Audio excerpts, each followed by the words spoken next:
এবার লালমনিরহাটের হাতীবান্ধা ও সিরাজগঞ্জের রায়গঞ্জে শিশু ধর্ষণ, নারায়ণগঞ্জের রূপগঞ্জে ধর্ষণ চেষ্টার অভিযোগ, দায়ী ব্যক্তির গ্রেফতার দাবিতে বিক্ষোভ। আজকে আবারও ধর্ষণের ঘটনা ঘটছে। এই ধর্ষণকারী আমরা সর্বোচ্চ শাস্তি দাবি করতেছি। আসিয়ার জানাজা শেষ হলো, এরপরে আজকে রাতটা পার হয় নাই, তার মধ্যে আরেকটা শিশুর এই অবস্থা।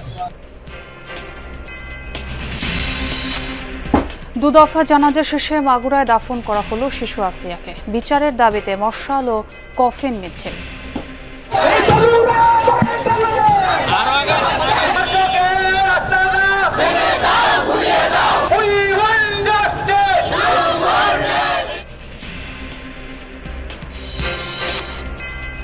উচ্চ আদালত থেকে জামিনে মুক্ত ধর্ষণ মামলার যাবজ্জীবন সাজাপ্রাপ্ত আসামি।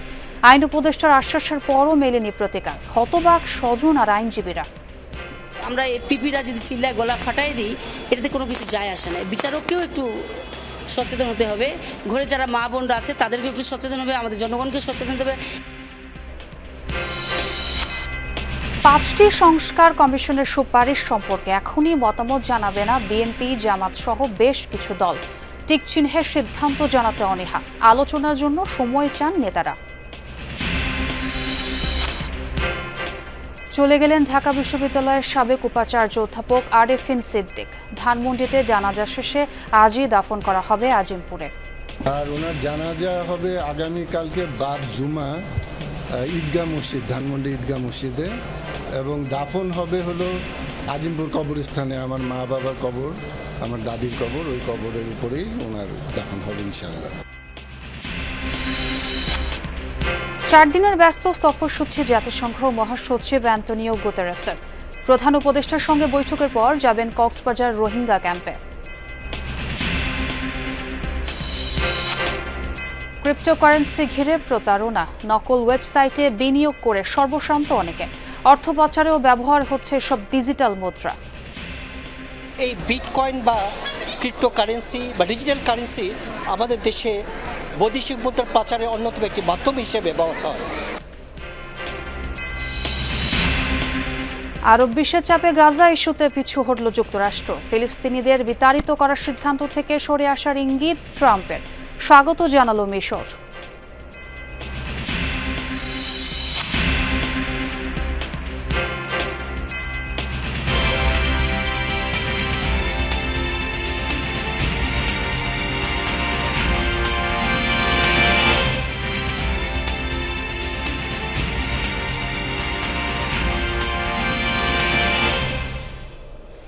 আমন্ত্রণ যমুনা নিউজে, আপনাদের সঙ্গে আছি আমি ছোঁয়া খন্দকার। এতক্ষণ শিরোনাম দেখছিলেন।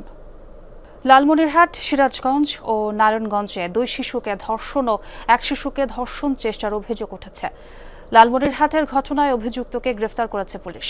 শিশু ধর্ষণ চেষ্টার খবর ছড়িয়ে পড়লে বিক্ষোভ হয়েছে নারায়ণগঞ্জের রূপগঞ্জে।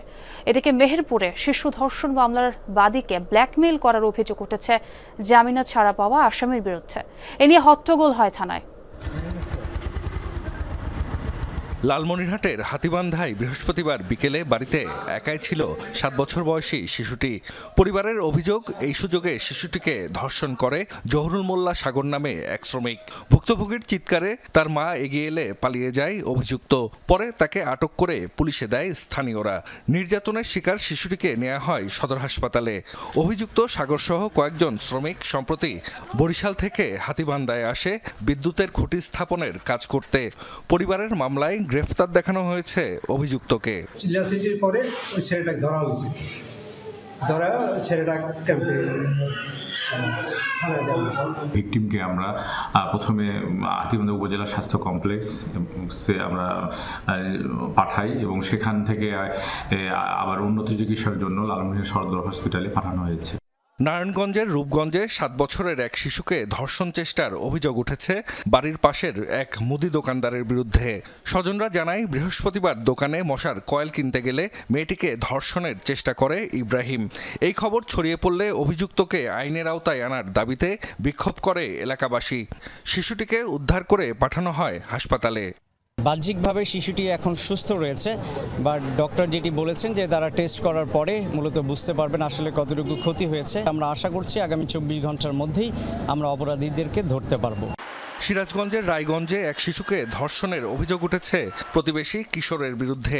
পরিবার জানায় রোববার নির্যাতনের ঘটনা ঘটে, কিন্তু ভয়ভীতি দেখানোর কারণে শিশুটি বাড়িতে কিছু জানায়নি। পরে ভুক্তভোগী অসুস্থ হয়ে পড়লে বিষয়টি জানাজানি হয়। এ ঘটনায় বৃহস্পতিবার থানায় মামলা করে পরিবার। আলিমের ছেলে দর্শন করে, আমি গায়ের মায়ের মধ্যে ডাকছি, তারা বলে আগে এই হাসপাতাল চিকিৎসা করে নিয়ে হারা, তারপরে সঠিক বিচার তোমাকে দিব। আমি এটা সাসপেন্ড হয়েছে আজকে, ওর বাবাকে ওই মনসুর আলী মেডিকেল থেকে এনে এদিকে মেহেরপুরে শিশু ধর্ষণ মামলায় এক আসামি জামিনে মুক্তি পাওয়ার পর মামলার বাদীকে ব্ল্যাকমেইল করছে এমন অভিযোগে বৃহস্পতিবার রাতে উত্তপ্ত হয়ে ওঠে সদর থানা এলাকা। পরিবারের অভিযোগ, মাস 6 আগে 9 বছর বয়সী শিশুটিকে ধর্ষণ করে বাইজিৎ নামে এক যুবক। ভিডিও ধারণ করা হয়। এ ঘটনায় 3 জনকে আসামি করে মামলা হয়। বাইজিৎ জামিনে ছাড়া পাওয়ার পর থেকে সেই ভিডিও ছড়িয়ে দেওয়ার ভয় দেখিয়ে ভুক্তভোগীর পরিবারের কাছ থেকে বিভিন্ন সময় টাকা দাবি করে। বিষয়টি নিয়ে বৃহস্পতিবার সন্ধ্যায় দুপক্ষ থানায় বসে। অভিযোগ, এ সময় এসআই সুজয় কুমার ধর্ষণ মামলার আসামিদের পক্ষ নেন। খবর পেয়ে সেখানে যায় বৈষম্য বিরোধী ছাত্র আন্দোলনের নেতাকর্মীরা। এ সময় তাদের উপর চড়াও হন সুজয়। পরে ছাত্র জনতা থানা ঘেরাও করে। আমরা জানি ধর্ষণ মামলার কোনো মীমাংসা হয় না, কিন্তু আমরা এখানে এসে দেখি এসআই সাহেব ধর্ষককে নিয়ে মীমাংসায় বসেছে। আমরা জানি আইন অনুযায়ী এটা হয় না। পরিস্থিতি নিয়ন্ত্রণে ঘটনাস্থলে যান পুলিশ সুপার। পরে প্রত্যাহার করা হয় 2 পুলিশ সদস্যকে, গ্রেফতার করা হয় 2 জনকে।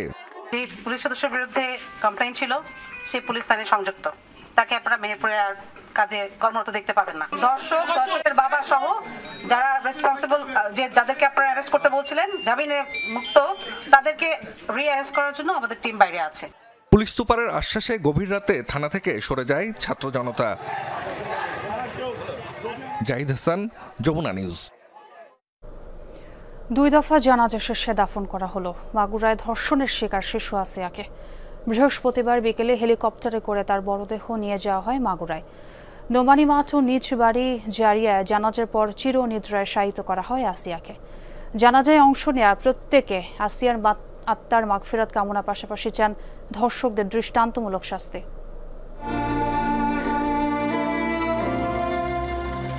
ঘরের মেয়ে আবারও ফিরল ঘরে। পার্থক্য শুধু লাল টুকটুকে জামার বদলে এবার তার গায়ে জড়ানো সাদা কাফনের কাপড়। যার আরোগ্য কামনায় প্রার্থনা করেছিল গোটা দেশবাসী, সেই শিশু আসিয়া চলে গেল সবাইকে কাঁদিয়ে। তার মরদেহ বহনকারী হেলিকপ্টারটি মাগুরা স্টেডিয়ামে পৌঁছায় বৃহস্পতিবার সন্ধ্যা 6:30টার দিকে। শেষবারের মতো আসিয়াকে দেখতে ঢল নামে হাজারো মানুষের। নোমানী মাঠে প্রথম জানাজায় অংশ নেয় স্থানীয়রা।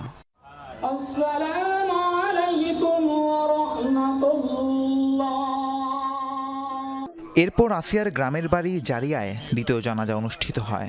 আত্মীয় স্বজন, পাড়া প্রতিবেশী বিদায় জানায় শিশুটিকে। পরে সোনাইকুণ্ডি সম্মিলিত ঈদগাহ কবরস্থানে দাফন করা হয় তাকে। সেখানে উপস্থিত ছিলেন মৎস্য প্রাণী সম্পদ উপদেষ্টা ফরিদা আক্তার ও জাতীয় নাগরিক পার্টির নেতারা।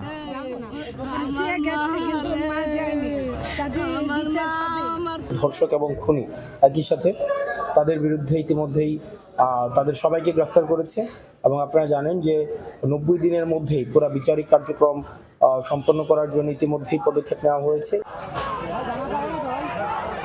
আসিয়ার মরদেহ নিজ বাড়িতে পৌঁছানোর পর নান্দোয়ালি গ্রামে ধর্ষণে অভিযুক্তের বাড়িতে আগুন দেয় বিক্ষুব্ধ গ্রামবাসী। রাহিম সারোয়ার, যমুনা নিউজ। মাগুরা যেতে চাই আমার সহকর্মী আলিমুজ্জামান উজ্জ্বলের কাছে। তিনি আছেন নোমানী ময়দানে। উজ্জ্বল, আপনি নিশ্চয়ই আমাকে শুনতে পাচ্ছেন। রাতের উত্তেজনার পর এখন আসিয়ার গ্রামের বাড়ি এলাকার পরিস্থিতি কেমন দেখছেন? আপনি জানেন যে রাতেই শিশুটির দাফন সম্পন্ন হয় তার গ্রামের বাড়ি। এর আগে নোমানী ময়দানে সন্ধ্যা 7টায় প্রথম তার নামাজের জানাজা হয়। আর সেই জানাজার পরপরই কিন্তু বিক্ষুব্ধ জনতা আসামিদের অর্থাৎ শিশুটির বোনের শ্বশুর বাড়িতে হামলা চালায়। সেখানে কিন্তু তারা ভাঙচুর এবং অগ্নিসংযোগ করে। আর এই মুহূর্তে অবশ্য পরিস্থিতি স্বাভাবিক আছে। এলাকায় অতিরিক্ত পুলিশ মোতায়েন রয়েছে। আইন শৃঙ্খলা পরিস্থিতি এখন পর্যন্ত স্বাভাবিক। আর এর আগে কিন্তু শিশুটিকে ঢাকা থেকে হেলিকপ্টার যোগে সন্ধ্যা 6:30টায় লাশ নিয়ে আসে মাগুরা স্টেডিয়ামে। সেখান থেকে গিয়ে 7টায় প্রথম তার নামাজে জানাজা হয় মাগুরা স্টেডিয়ামে। সেখান থেকে তার গ্রামের বাড়িতে নিয়ে যাওয়া হয়। গ্রামের বাড়ি সেখানে কিন্তু এক হৃদয় বিদারক দৃশ্যের সৃষ্টি হয়। আর একটা বিষয় সবাই বলছে যে এই যে যারা আসামি, যারা এই ঘটনা ঘটিয়েছে তাদের যেন খুব দ্রুত বিচার হয়, আর এমন দৃষ্টান্তমূলক শাস্তি যেন তাদের হয়, যাতে আর কখনো কোনো এরকম কোনো শিশুর সাথে যাতে আর এরকম কোনো ঘটনা না ঘটে। ধন্যবাদ উজ্জ্বল। দর্শক, উজ্জ্বল জানাচ্ছিলেন আসিয়ার গ্রামের পরিস্থিতি এখনকার। এর আগে রাজধানীর সিএমএইচ হাসপাতালে আসিয়ার মৃত্যু হয়। সাথে সাথেই সারা দেশে নেমে আসে শোকের ছায়া। গভীর শোক প্রকাশ করেন প্রধান উপদেষ্টা ডক্টর মোহাম্মদ ইউনূস। অনেকেই ছুটে যান হাসপাতালে। সেখানে হতভাগ্যের মা সন্তানের হত্যার বিচার দাবি করেন। মাগুরায় পাশবিকতার শিকার শিশুটির বাঁচার সম্ভাবনা কম, তা জানা ছিল সবারই। তারপরও অলৌকিকের আশায় ছিল গোটা জাতি। কিন্তু সেই প্রার্থনা আর চিকিৎসকদের প্রাণান্তকর চেষ্টাকে ব্যর্থ করে দিয়ে বৃহস্পতিবার দুপুরে পৃথিবী ছেড়ে চলে গেল সে। 6 মার্চ থেকে চোখের ঘুম হারাম পুরো পরিবারের। শুধু হৃদস্পন্দন চলা মেয়েকে নিয়ে মাগুরা থেকে ঢাকা মেডিকেল, সেখান থেকে সিএমএইচে ছুটতে হয়েছে তাদের। তারপরও বাঁচানো গেল না প্রিয় কন্যাকে। অশ্রুসিক্ত মায়ের এখন একটাই দাবি, ন্যায় বিচার। ঘটনার দিন ওরা আপার বাড়ি বেড়াতে গেছিল, বেড়াতে গেলে ওরা আপারের ধরে মারিছিল বলে তখন আর কি ও কইছিল যে আমি তো কইয়া দেবো আমার মার কাছে। তখনই সেই রাত্রি ওইরকম ঘটনা ঘটেছে। বড় মায়ের ইচ্ছে হলো তো মায়ের আলাদা করে থুয়ে দিছিল। পরে 11টার সময় আমার কাছে ফোন দিয়েছে যে আপনার মনে অসুস্থ। আমি যাই দেখি যে সদরে ভর্তি করছে মাগুরা। দিয়েতে উনি পলাইছে ওই মহিলা। পরিবারের পক্ষ থেকে বক্তব্য এতটুকুই আছে যেন ওদেরকে, আন্টি যেটা বললেন, ওদেরকে জন্য ফাঁসি দেওয়া হয়। যারাই আছে হত্যার সাথে জড়িত সবার ফাঁসি চাই আমরা। আমাদের আর কোনো বক্তব্য নেই। দ্রুততার সঙ্গে যত দ্রুত সম্ভব ওদেরকে ফাঁসি দিতে হবে। আর একটা এখানে আর কোনো কথা নেই। মাগুরা সরকারি হাসপাতাল থেকে সম্মিলিত সামরিক হাসপাতাল। 7 দিনে শিশুটিকে বাঁচানোর চেষ্টা করেছিলেন 4 হাসপাতালের শতাধিক চিকিৎসক। শিশুটির মৃত্যুর পর তাকে শেষবারের মতো দেখতে সিএমএইচে আসেন অনেকেই। অন্তর্বর্তীকালীন সরকার বলি, বাংলাদেশের যেই সরকারে আসুক তার কথাই বলি না কেন, মানে আমাদের না এখন সবচেয়ে বড় দায়িত্ব, আমাদের বোনকে আমরা যেভাবে হারালাম এর জন্য যারা দায়ী তাদের সর্বোচ্চ দৃষ্টান্তমূলক যে শাস্তি, মৃত্যুদণ্ড, সেটাকে যে কোনোভাবে, যে 90 দিনের একটা সময় দেওয়া হয়েছে বেঁধে, এটার মধ্যে শেষ করা। এখানে শুধু ধর্ষণ কাণ্ডই সংগঠিত হয়েছে তা নয়, বরং তার সঙ্গে যে নির্মমতা এবং পরিকল্পিতভাবে তাকে যে হত্যা করার যে কার্যক্রম, সেই হত্যার অপরাধও এখানে সংগঠিত হয়েছে। কাজেই এই জায়গাটায় আমাদের আবেগ তো এটাই ছিল যে ধর্ষিতা, নিহত আমাদের বোন আসিয়ার, তার দাফন হওয়ার আগেই এই খুনি ধর্ষকদের বিচার কার্য সম্পন্ন হওয়া, এটাই ছিল আমাদের আবেগ।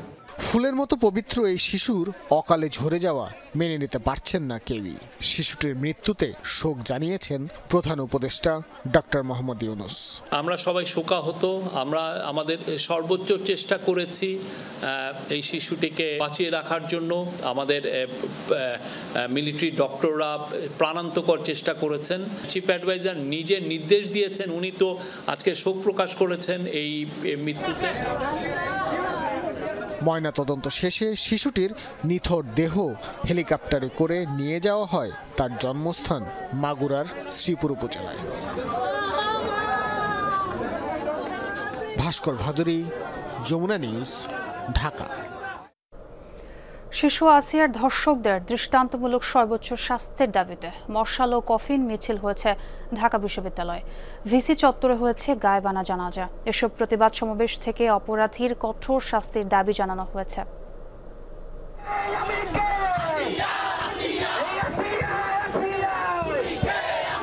সারি সারি মুখ, মশাল হাতে প্রতিবাদ মুখর স্লোগানে স্লোগানে। শিশু আসিয়ার মৃত্যুতে ক্ষুব্ধ ঢাকা বিশ্ববিদ্যালয়ের শিক্ষার্থীরা বের করে বিক্ষোভ মিছিল। বেশ কয়েকটি সংগঠনের ব্যানারে এতে অংশ নেন ছাত্রছাত্রীরা। বৃহস্পতিবার সন্ধ্যা 7:30টায় ভিসি চত্বরে অনুষ্ঠিত হয় গায়েবে আনা জানাজা। প্রতিবাদের এই মিছিলে যোগ দেন উপাচার্য অধ্যাপক ডক্টর নিয়াজ আহমেদ খান। আসিয়া ধর্ষণে অভিযুক্তদের দ্রুত বিচারের দাবি করেন তিনি।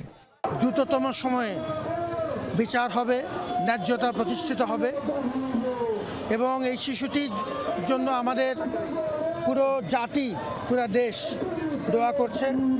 একই সময় রাজু ভাস্কর্যের সামনে থেকে একটি মিছিল বের হয়। স্লোগানে স্লোগানে মিছিলটি প্রদক্ষিণ করে গোটা ক্যাম্পাস। পরে রাজু ভাস্কর্যের পাদদেশে তখন কফিন মিছিলে জড়ো হন শিক্ষার্থীরা। আমরা যে আন্দোলনটা করছি সেটার সাথে আপনারা একাত্মতা পোষণ করুন এবং আমাদের আসিয়ার জন্য আপনারা সবাই দোয়া করুন। 3 দিন 4 দিনের মধ্যে ফাঁসি দেখতে চাই, তাদের জনসম্মুখে নিয়ে এসে ফাঁসি দেওয়া হোক।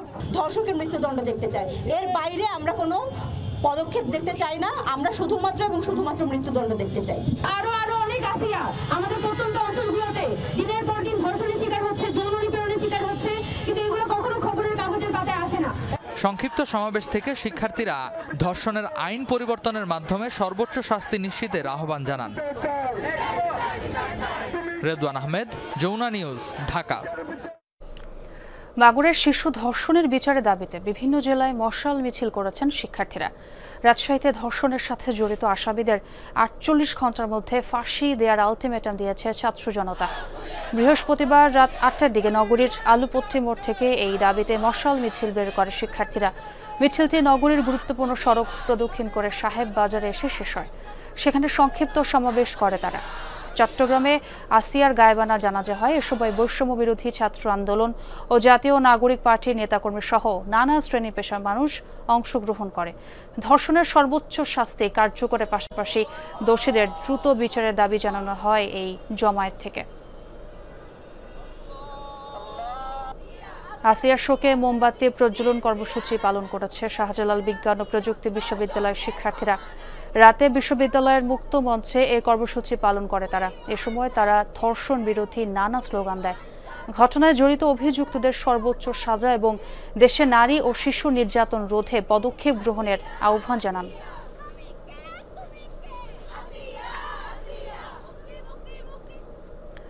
শিশু আসিয়া ধর্ষণ ও হত্যার চেষ্টা মামলার বিচার কাজ আগামী 7 দিনের মধ্যে শুরু হবে।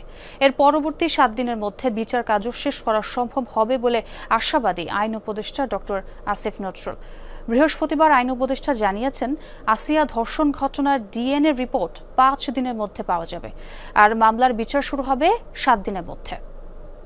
12-13 জনের 161 স্টেটমেন্ট নেওয়া হয়েছে। আমরা আশা করছি 7 দিনের মধ্যে বিচার কাজ শুরু হবে। ধর্ষণের মামলার 7-8 দিনের মধ্যে বিচার কাজ শেষ হওয়ার নজির আছে অব্যাহত শুনানির মাধ্যমে। 7 দিনের মধ্যে ইনশাআল্লাহ যদি আমরা বিচার কাজ শুরু করতে পারি, আমাদের বিচারক ওনারা সর্বোচ্চ দ্রুততার সাথে ন্যায় বিচার নিশ্চিত করেই বিচার করতে পারবেন। দেশজুড়ে একদিকে ধর্ষণ নির্যাতনের বিরুদ্ধে সোচ্চার আওয়াজ উঠেছে, অন্যদিকে দিনাজপুরে যাবজ্জীবন সাজাপ্রাপ্ত এক শিশু ধর্ষক বেরিয়ে গেছে জামিনে। এ নিয়ে ক্ষোভ ও শঙ্কার কথা জানিয়েছে শিশুটির পরিবার। তবে আইন উপদেষ্টা ধর্ষক সাইফুলের জামিন বাতিলের কথা জানালেও এ সংক্রান্ত কোনো নথি হাতে পাননি বলে জানান দিনাজপুরের সংশ্লিষ্ট আদালতের পিপি ও পুলিশ। দিনাজপুর থেকে আরও জানাচ্ছেন রিয়াজ রায়হান, ছবি তুলেছেন রাকিবুল ইসলাম। সাংবাদিক দেখে ভিকটিম পরিবারটির বাড়ির সামনে হইচই শুরু করে বেশ কয়েকজন প্রতিবেশী। পরে জানা যায় এরা এসেছেন আসামি সাইফুলের পক্ষ থেকে নির্যাতিতার পরিবারকে শাসাতে। যদিও এ সময় সাইফুলকে এলাকায় খুঁজে পাওয়া যায়নি। কথা হয় শিশুটির বাবার সঙ্গে, জানান আসামির জামিন নতুন করে আতঙ্ক তৈরি করেছে পরিবারটিতে। মেয়ের জীবন ধ্বংস করা আসামি ঘুরছে চোখের সামনে, এ দৃশ্য মানবেন কিভাবে এই বাবা? কিভাবে মানে জামিন পাইল? একটা সাজাপ্রাপ্ত আসামি, তার যাবজ্জীবন হয়েছে। সে ঘুরে বেড়াচ্ছে ওপেনে, বাজারে বাড়িতে ওপেন ঘুরে বেড়াচ্ছে। এটা কিভাবে সম্ভব? জানান 5-6 বছর বয়সে পাশবিক নির্যাতনের শিকার শিশুটির বয়স এখন 15, কিন্তু শারীরিক নানা সমস্যায় বন্ধ হয়ে গেছে পড়াশোনা। স্কুলে যায় না, তার সমস্যার কারণে সে এখনো পেশাব ধরে রাখতে পারে না। পেশাব চলাচলি করলে পেশাব ঝরে, এই জন্য স্কুলে পাঠাই না। 2016 সালে মেয়ের ধর্ষণের ঘটনায় একটি মামলা দায়ের করেন তার বাবা। প্রায় 6 বছর পর 2022 সালে আসামি সাইফুলের যাবজ্জীবন সাজা দেন দিনাজপুরের নারী ও শিশু নির্যাতন ট্রাইব্যুনাল। 8 বছর 3 মাস কারাভোগের পর চলতি বছরের 28 জানুয়ারি আসামি সাইফুলকে জামিন দেন উচ্চ আদালত, যেখানে সাইফুলকে টানা দীর্ঘদিন কারাবাস বলে উল্লেখ করা হয়। যদিও 2020 সালের এক রায়ে যাবজ্জীবন মানে 30 বছর বলে আদেশ দেন সুপ্রিম কোর্টের আপিল বিভাগ। সাইফুলের জামিনে ক্ষুব্ধ স্বয়ং পিপি নিজেই। শুধু আমরা পিপিরা যদি চিল্লায় গলা ফাটাই দিই, এটাতে কোনো কিছু যায় আসে না। বিচারককেও একটু সচেতন হতে হবে, ঘরে যারা মা বোনরা আছে তাদেরকে একটু সচেতন হবে, আমাদের জনগণকে সচেতন হতে হবে।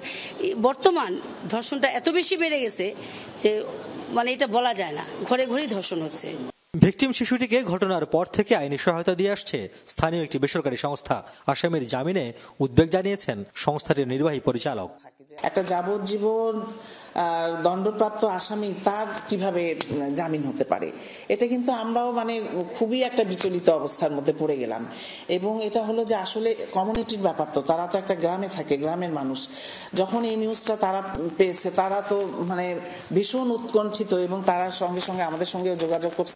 আসামি সাইফুলের জামিন বাতিলের কোনো নথি পাননি আইনজীবী ও পুলিশ। তবে ভিকটিম পরিবারটির নিরাপত্তা নিশ্চিতে পুলিশ সচেষ্ট আছে বলে জানান কর্মকর্তারা। আর আইন সংশোধনের মাধ্যমে এসব ক্ষেত্রে আসামি জামিনের বিধান রহিত করা প্রয়োজন বলে মনে করেন আইনজীবীরা। পুলিশের যে অফিসার তারা তাদের পরিবারের সাথে যোগাযোগ রাখছে এবং আমরা ডিস্ট্রিক্ট লেভেল থেকে এখান থেকেও আমরা তাদের পরিবারের সদস্যদের সাথে যোগাযোগ রাখছি এবং অ্যাট দ্য সেম টাইম আমরা এই নিরাপত্তা জোরদারকরণের ক্ষেত্রে গোয়েন্দা নজরদারিও বৃদ্ধি করেছি। ব্যক্তিগতভাবে আমার মতামত, যেহেতু ধর্ষণ আগে দেখছি যে একটা দুটা হয়েছে, ইদানিং এত বেশি ধর্ষণ হচ্ছে যে এটা আমি জোর ধরে দাবি জানাচ্ছি যে হচ্ছে রায়ের আগ পর্যন্ত আসামিরা যেন হাজতে থাকে। ভিকটিম পরিবারটির আইনি সুরক্ষা নিশ্চিতের তাগিদ দেন আইনজীবীরা। প্রান্তিক জনপদের এসব মানুষের উপর যখন পাশবিক নির্যাতন হয় তখন অসহায়ের সহায় হয়ে ওঠে আদালত। আর তাই দিনাজপুরের এই ভিকটিম পরিবারটিও মনে করছে আসামি সাইফুলের জামিন নামঞ্জুর করে তার সর্বোচ্চ শাস্তি নিশ্চিত করবে আদালত। রিয়াজ রায়হান, যমুনা নিউজ, দিনাজপুর। দেশে 8 বছরে ধর্ষণের শিকার 4801 জন, এমন তথ্য আইন ও সালিশ কেন্দ্রের। ধর্ষণ নিপীড়নের ভয়াবহ ব্যাধি ছড়িয়ে পড়েছে দেশ জুড়ে। এ নিয়ে উদ্বিগ্ন মানবাধিকার কর্মী সহ সব শ্রেণী পেশার মানুষ। আইনের কঠোর প্রয়োগ চেয়েছেন সবাই। সামাজিকভাবেও সচেতনতা বাড়ানোর তাগিদ দিয়েছেন আইনজীবীরা। যে বয়সটা আনন্দ উচ্ছ্বাসের, সেই সময়টাতে নির্যাতনের শিকার হয়ে হাসপাতালের বারান্দায় ওলট পালট জীবন, চোখে মুখে ভয় আর আতঙ্ক। ঠাকুরগাঁয়ের ভুক্তভোগী পরিবারটির সামনে এখন অথৈ সাগর। ও মনে করছে যে মনে হয় করাবে, অঙ্ক করাবে কিছু, এই মনে করে ও গেছে, যায় তখন আর কি অস্বাভাবিক নির্যাতন করছে। আর কি চাবো, এখন আমার মেয়েটার চিকিৎসা এখনো পর্যন্ত হয় না, চিকিৎসা করতে হবে না। সারা দেশে এমন শিশুর সংখ্যা কম নয়। উদ্বেগজনক হারে বাড়ছে নিপীড়ন ও ধর্ষণের ঘটনা। বাঁচানো যায়নি মাগুরার আসিয়াকে। মানবাধিকার কর্মীরা বলছেন চারপাশে বিকৃত মস্তিষ্কের মানুষের ছড়াছড়ি, তাই আজকাল কারো কাছেই আর নিরাপদ নয় শিশুরা। শুধু কন্যা শিশু না, ছেলে শিশু বলাৎকারের শিকার হচ্ছে। ধর্মীয় প্রতিষ্ঠানে, শিক্ষা প্রতিষ্ঠানে এ ধরনের ঘটনা ঘটছে। 92 বছরের বয়স্ক লোক আপনার 10 বছরের মেয়েকে র্যাপ করতেছে। এই বিকৃতি থেকে তো আমাদেরকে বেরিয়ে আসতে হবে। একটা বিপ্লব হওয়া দরকার এটার জন্য, সামাজিক বিপ্লব। নারী ও কন্যা নির্যাতন প্রতিরোধ কমিটির তথ্য অনুযায়ী চলতি বছরের প্রথম 2 মাসেই 97 শিশু ও নারীর ধর্ষণের শিকার হয়েছে। বেসরকারি সংস্থা আইন ও সালিশ কেন্দ্রের হিসেবে 2017 থেকে 2024 সাল পর্যন্ত 8 বছরে দেশে সহিংসতার শিকার 9677 জন শিশু। এর মধ্যে অর্ধেক ধর্ষণের শিকার। তাদের মধ্যে 539 জনের বয়স 6 বছরেরও কম। চার্জশিট আসতে যদি 23 মাস লাগে, তাহলে আপনি 30 দিনে কেমনে মামলাটা শেষ করবেন? এই বিলম্বের কারণে হচ্ছেটা কি? হচ্ছে আলামত নষ্ট হয়ে যাচ্ছে, তারপরে আপনার সাক্ষী সাবুত নষ্ট হয়ে গেছে, যে সাক্ষীগুলো সেখানে স্পটে ছিল, ভাসমান মানুষ কে কোথায় চলে গেছে। অবুঝ শিশুদের সাথে এমন বর্বরতায় উদ্বিগ্ন সব শ্রেণী পেশার মানুষ। সবার প্রশ্ন, কোন পথে হাঁটছে সমাজ? আগামীর দিনেই বা কি হবে? নরপিশাচরা কেন যেন শিশুদেরকে টার্গেট করছে, দর্শন করছে, এরকম অভিযোগগুলো আমরা শুনতে পাই। হেলিকপ্টারের মধ্যে তার লাশ টাঙ্গাইয়া যদি তাকে ওপেন ফায়ার করা হয়, তাহলে আমার মনে হয় এদেশে উচিত শিক্ষা হবে। আমাদের সামাজিকভাবে সেটা প্রতিরোধ করতে হবে এবং আমাদের যে মূল্যবোধটা, এই মূল্যবোধটা জায়গায় তুলতে হবে। আমরা সবাই গা ছাড়া একটা ভাব থাকে। লোকলজ্জার ভয়ে অনেক ভুক্তভোগী পরিবার আইনের দ্বারস্থ হন না, কেউ বা যান দেরিতে। নানা প্রতিবন্ধকতায় তদন্ত বিচারে দেখা দেয় দীর্ঘ সূত্রতা। প্রকাশ্যে মামলা করতে চায় না, গোপনেই যাতে মামলাটা পরিচালনা হয় এবং গোপনে যাতে মামলা করতে পারে, সে বিষয়ে একটা সরকার পদক্ষেপ নিতে পারে। আইনের পাশাপাশি সামাজিকভাবে এসব সামাজিক ব্যাধি মোকাবেলার তাগিদ দিয়েছেন আইনজীবীরা। ওবায়দুর রহমান, যমুনা নিউজ। জাতীয় ঐক্যমত্য কমিশনের পাঠানো 5টি সংস্কার কমিশনের সুপারিশ সম্পর্কে এখনই মতামত জানাবে না বিএনপি, জামাতে ইসলামী, বিএনপির মিত্র 12 দলীয় জোট, বাম জোট সহ বেশ কিছু রাজনৈতিক দল। এমসিকিউ আকারে মতামত জানাতে আগ্রহী নয় অনেকে। আবার 5টি সংস্কার কমিশনের সুপারিশ সম্পর্কে বিস্তারিত মতামত জানাতে দলের মধ্যে আলোচনার জন্য সময় চেয়েছে বিএনপি, জামাতে ইসলামী, এনসিপি সহ রাজনৈতিক দলগুলো। রাজনৈতিক দলগুলোর মতামত জানতে চেয়ে 6 মার্চ 5টি সংস্কার কমিশনের গুরুত্বপূর্ণ 166টি সুপারিশ পাঠিয়েছে জাতীয় ঐক্যমত্য কমিশন। সুপারিশগুলো ছক আকারে মাল্টিপল চয়েস কোশ্চেন এমসিকিউ আকারে পাঠানো হয়েছে, যাতে টিকচিহ্ন দিয়ে 120টি প্রশ্নের বিষয়ে মতামত জানতে চাওয়া হয়।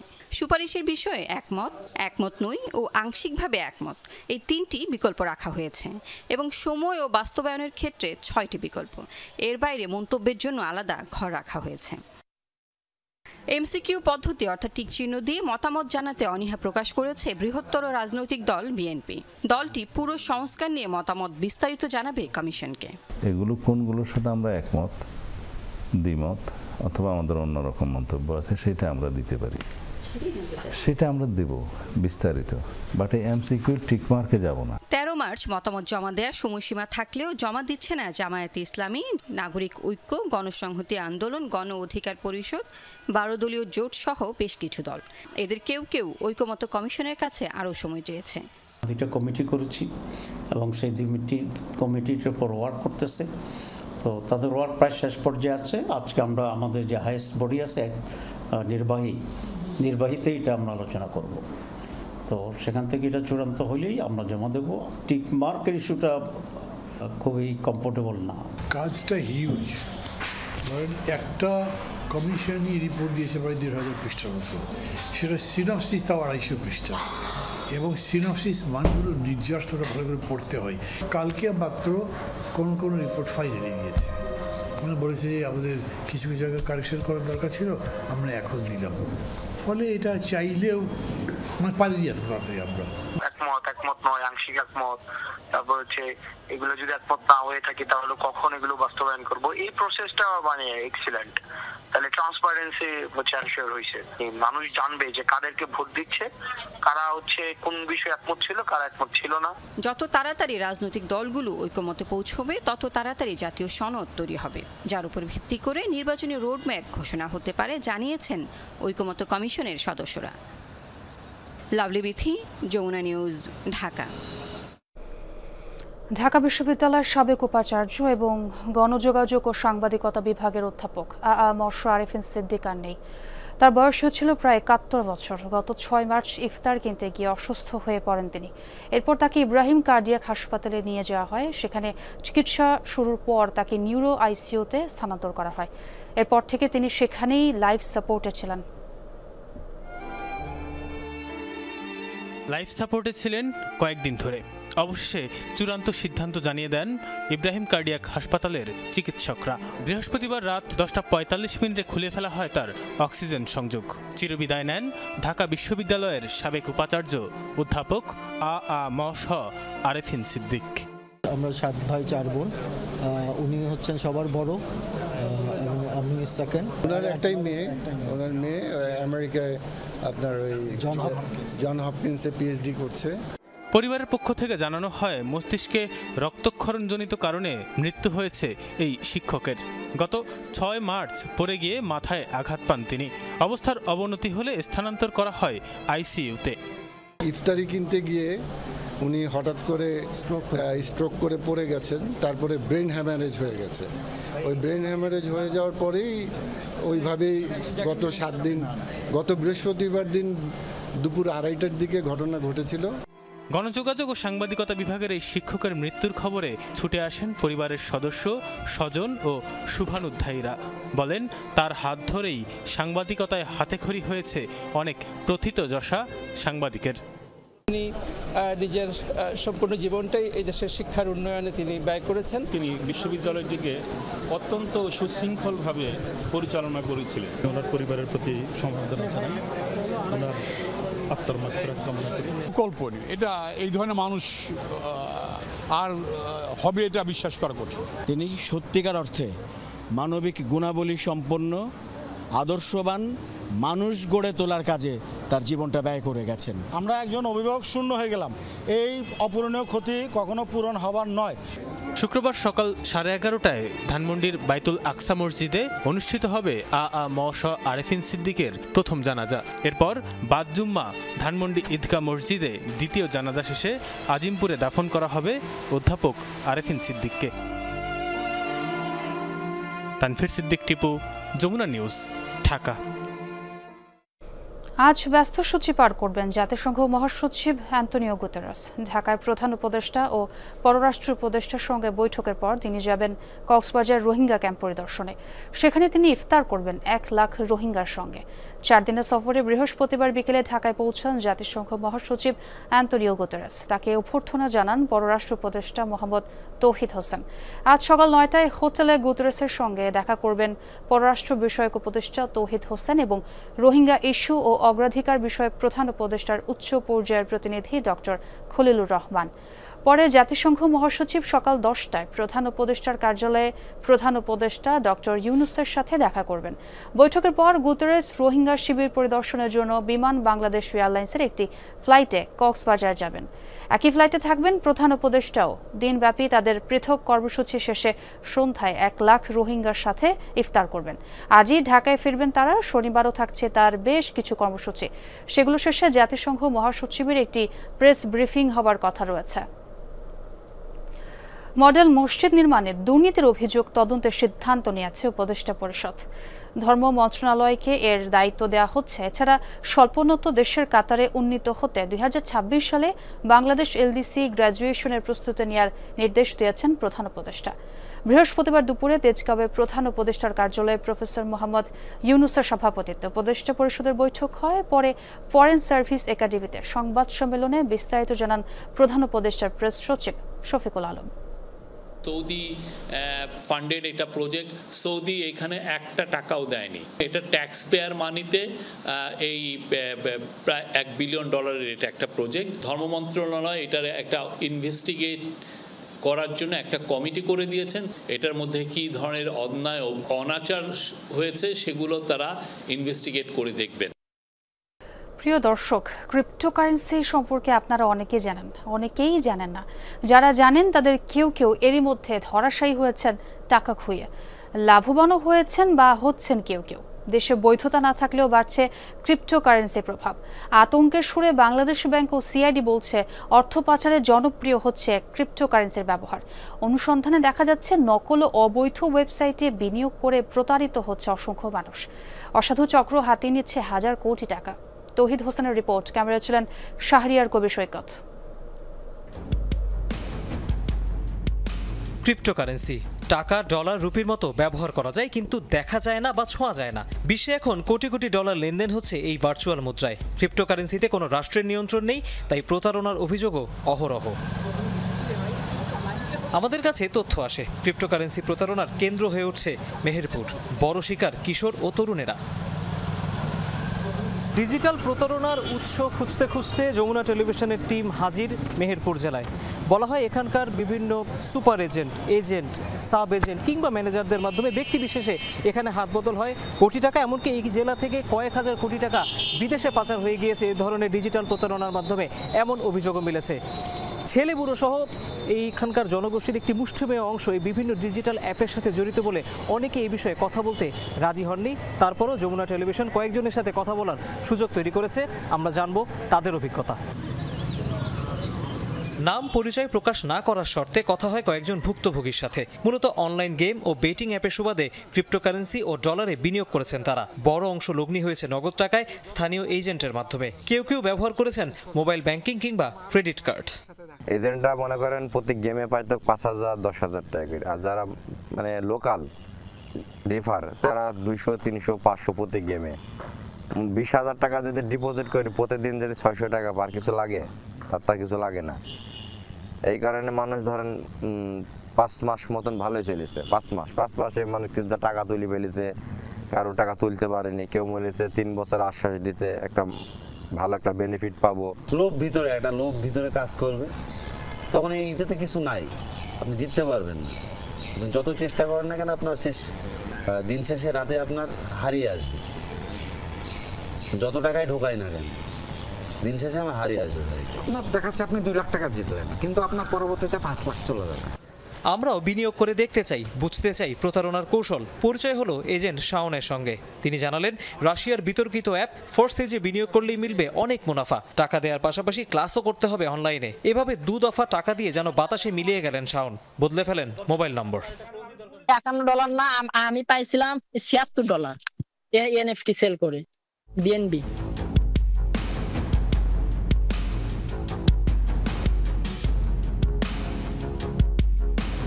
তবুও অনলাইনে সরব ছিলেন শাওন। বিশেষ সূত্র ধরে জানা যায় বগুড়ায় আছেন তিনি। অনেক জটিলতা পেরিয়ে দেখা মিলল তার। আপনাকে আমি টাকা পাঠিয়েছিলাম ক্রিপ্টোকারেন্সি ডলার কেনার জন্য, আপনি চিনতে পারছেন? আপনি জুম মিটিং এ বেশ কয়েকবার কথা বলেছিলেন। মানে কোন গ্রুপের নামটা কি? ফরট্রেস। শাওন আরও জানালেন তিনি নিজেও প্রতারণার শিকার, তাই টাকা দিয়ে যোগাযোগ রাখেননি আমাদের মতো আরো অনেকের সাথে।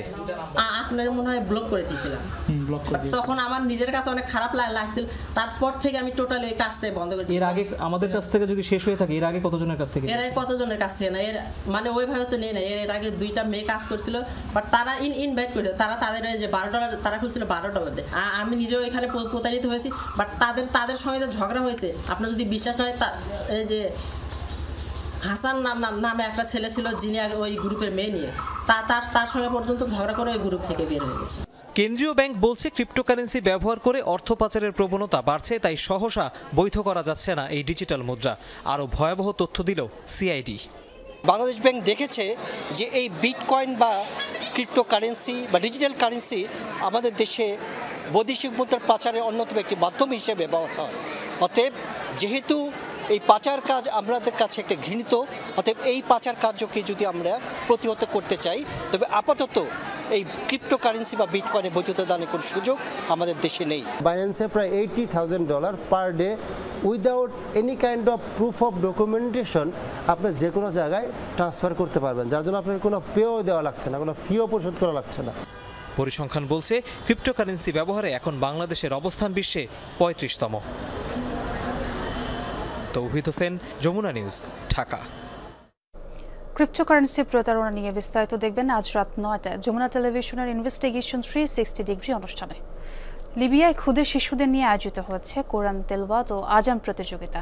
দ্য ইয়ং প্রিচার অ্যান্ড মুয়াজ্জিন শিরোনামে আয়োজিত এই প্রতিযোগিতায় অংশ নেয় 7 থেকে 20 বছর বয়সীরা। শিশু কিশোরদের কণ্ঠে আজানের মধুর ধ্বনিতে মুখরিত হয় প্রতিযোগিতা স্থল। প্রতি বছর রমজানে লিবিয়ার বিভিন্ন শহরে এই প্রতিযোগিতার উদ্যোগ নেয় লিবিয়ান ইউথ হোস্টেলস অ্যাসোসিয়েশন নামের একটি সংস্থা।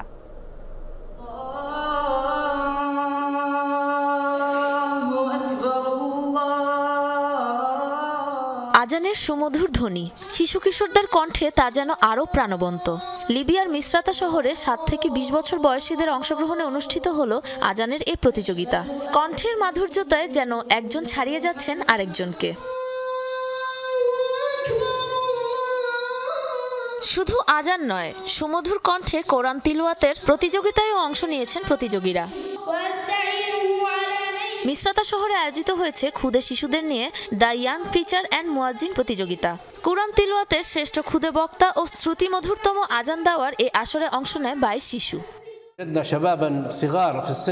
7 বছর থেকে শুরু করে 9-10 বছরের ছোট্ট শিশুরা কোরআন তেলাওয়াত করছে।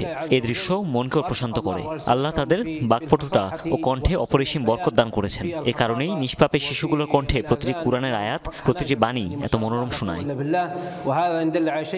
প্রতি বছর লিবিয়ার বিভিন্ন শহরে শিশু কিশোরদের মধ্যে ধর্মীয় মূল্যবোধ ছড়িয়ে দিতে এই আয়োজন করে লিবিয়ান ইউথ হোস্টেলস অ্যাসোসিয়েশন নামের একটি বেসরকারি সংস্থা, যাতে অংশ নেয় বিভিন্ন দেশের শিশু কিশোর। সত্যি বলতে শিশুগুলোর কণ্ঠে আল্লাহর প্রশংসা শুনলে শিহরিত বোধ হয়। এ এক দারুণ অনুভূতি। এ আয়োজন এক কথায় অসাধারণ, চমৎকার এবং অবিশ্বাস্য। রমজানের শেষ দিন ঘোষণা করা হবে প্রতিযোগিতায় অংশ নেওয়াদের মাঝ থেকে নির্বাচিত 3 বিজয়ীর নাম। পুরস্কার হিসেবে দেওয়া হবে নগদ অর্থ ও সম্মাননা। সাবরিনা নুসরাত, যমুনা নিউজ। ঢাকায় জাতিসংঘ মহাসচিবের আজকের কর্মসূচি সম্পর্কে জানাতে যোগ দিচ্ছেন সহকর্মী মাহফুজ মিশু। সরাসরি যাচ্ছি তার কাছে। মিশু, আপনি নিশ্চয়ই শুনতে পাচ্ছেন, পররাষ্ট্র উপদেষ্টা সহ সরকারের 2 প্রতিনিধির বৈঠকটি কখন নাগাদ শুরু হবে? আপনার কাছে কি তথ্য আছে জানাবেন। ছোয়া বৈঠকটি ঠিক সকাল 9টায় শুরু হওয়ার কথা। বাংলাদেশ সরকারের পররাষ্ট্র উপদেষ্টা তৌহিদ হোসেন এরই মধ্যে জাতিসংঘ মহাসচিব অ্যান্টনিও গুতেরেসের যে আবাসস্থল হোটেল ইন্টারকন্টিনেন্টাল সেখানে প্রবেশ করেছেন এবং তার পরপরই সেখানে প্রধান উপদেষ্টা রোহিঙ্গা বিষয়ক বিশেষ যে দূত তিনি ডক্টর খলিলুর রহমান তিনিও প্রবেশ করেছেন। ফলে 9টার সময় সেই বৈঠকটি শুরু হওয়ার কথা। আপনি জানেন যে 4 দিনের সফরে জাতিসংঘের মহাসচিব বাংলাদেশে অবস্থান করছেন। গতকাল বিকেলে তিনি ঢাকায় এসে পৌঁছেছেন সন্ধ্যায়। এরপরে আজকে পররাষ্ট্র উপদেষ্টা এবং বিশেষ দূতের সঙ্গে বৈঠকের পরপরই তিনি 10টা নাগাদ তিনি প্রধান উপদেষ্টার ওখানে চলে যাবেন এবং সেখানে প্রধান উপদেষ্টার সঙ্গে সাক্ষাতের পর তারা দুজন একসঙ্গে রোহিঙ্গা কক্সবাজারের যে রোহিঙ্গা ক্যাম্প সেখানে চলে যাবেন এবং সেখানে গিয়ে তাদের ভিন্ন ভিন্ন কর্মসূচি রয়েছে। প্রধান উপদেষ্টার বেশ কিছু রাষ্ট্রীয় কর্মসূচি রয়েছে। আবার সবশেষ সন্ধ্যা নাগাদ ইফতারির সময়ে জাতিসংঘ মহাসচিব এবং প্রফেসর ইউনুস বাংলাদেশ সরকারের অন্তর্বর্তী সরকারের প্রধান উপদেষ্টা তারা একসঙ্গে লক্ষ রোহিঙ্গার সঙ্গে একসঙ্গে ইফতার করবেন এবং প্রতি বছরের রমজানের সময়কে জাতিসংঘ মহাসচিব কোনো না কোনো একটি পিছিয়ে পড়া বা বিপন্ন মুসলিম জনগোষ্ঠীর সঙ্গে ইফতার করেন। সেই ধারাবাহিকতায় এবার তিনি বাংলাদেশে অবস্থানরত মিয়ানমারের নাগরিকদের সঙ্গে ইফতার করবেন। তারপরে তিনি ফিরে আগামীকাল সকালে জাতিসংঘের কর্মকর্তাদের সঙ্গে এবং পরবর্তীতে সরকারের যে ঐক্যমত্য কমিশন তাদের সঙ্গে বৈঠক করবেন। আগামী পরশু তিনি চলে যাওয়ার কথা রয়েছে। ছোঁয়া, ধন্যবাদ মিশু আপনাকে। দর্শক, জাতিসংঘ মহাসচিবের ব্যস্ত সূচি নিয়ে জানাচ্ছিলেন সহকর্মী মিশু। তবে কি আরব বিশ্বের চাপে গাজা থেকে ফিলিস্তিনিদের বিতাড়িত করার সিদ্ধান্ত থেকে সরে আসতে বাধ্য হলেন মার্কিন প্রেসিডেন্ট ডোনাল্ড ট্রাম্প? বুধবার ট্রাম্প জানালেন, উপত্যকা থেকে ফিলিস্তিনিদের কেউ বাস্তুচ্যুত করছে না। বাসিন্দাদের বিতাড়িত করে যুদ্ধ পরবর্তী উপত্যকায় অবকাশ কেন্দ্র বানানোর ঘোষণা দিয়ে ব্যাপক সমালোচনা জন্ম দিয়েছিলেন ট্রাম্প, যার তুমুল বিরোধিতা করে আরব বিশ্ব। সাধারণ ফিলিস্তিনিরা বলছেন, বাস্তবতা বুঝতে পেরে নিজ অবস্থান পাল্টেছেন ট্রাম্প।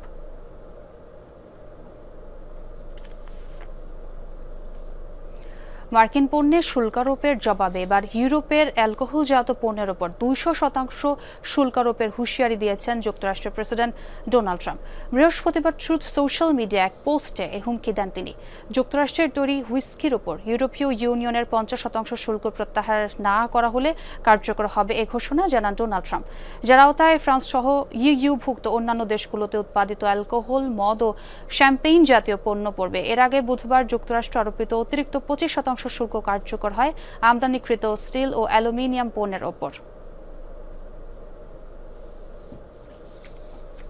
এই ছিল যমুনা নিউজে এতক্ষণ সাথে থাকার জন্য ধন্যবাদ সবাইকে।